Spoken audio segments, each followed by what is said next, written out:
So, nag-download tayo dito ng GCash, cash in, cash out taripa mga kaibigan.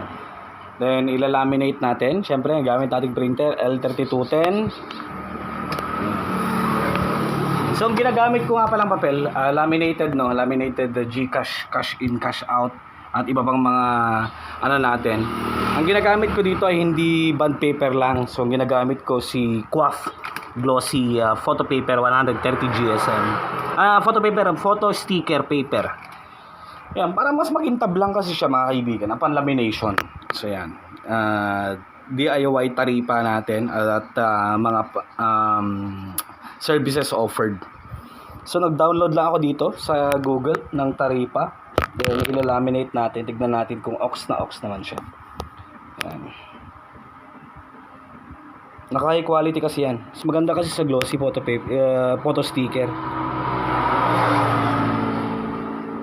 Siyempre, mumurahin lang din yung gamit natin dito. Sagad natin 150. Gamit ko nga rin nga pala mga kaibigan si QUAF laminating film. Yan, si photo sticker. QUAF din to, photo sticker na gamit natin. Ganda tong mga to mga kaibigan, ox na ox. So i-align lang natin ng mas maayos.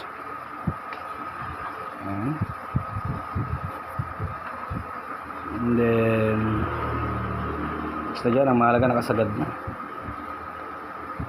Okay, so nag-ready na ba? Hindi pa. Hintayin lang natin to na uminit mga kaibigan. Yun, uminit din. Lagay natin. Yan. Ganda rin to pang business, ha. Itong paglalaminate ng mga ganito. Laminated taripa. Palikod. Siguro nagtataka kayo, wala na kayo nakikitang ganitong laminator. Lumang-luma na ito mga kaibigan. Mga it's about 5 years ago? 5 years or 4 years ago. Okay pa naman. Bibili sana tayo ng bago pero wag na. Bibihira naman ng mga nagpapalaminate din sa atin. So yan. Okay na rin to kung sakali. Pero syempre padaanan pa natin ng konti. Yung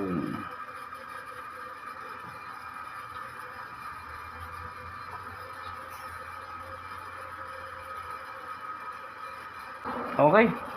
So okay na to. Dikit ko lang mga kaibigan. Yan, nailagay na natin yung taripa natin.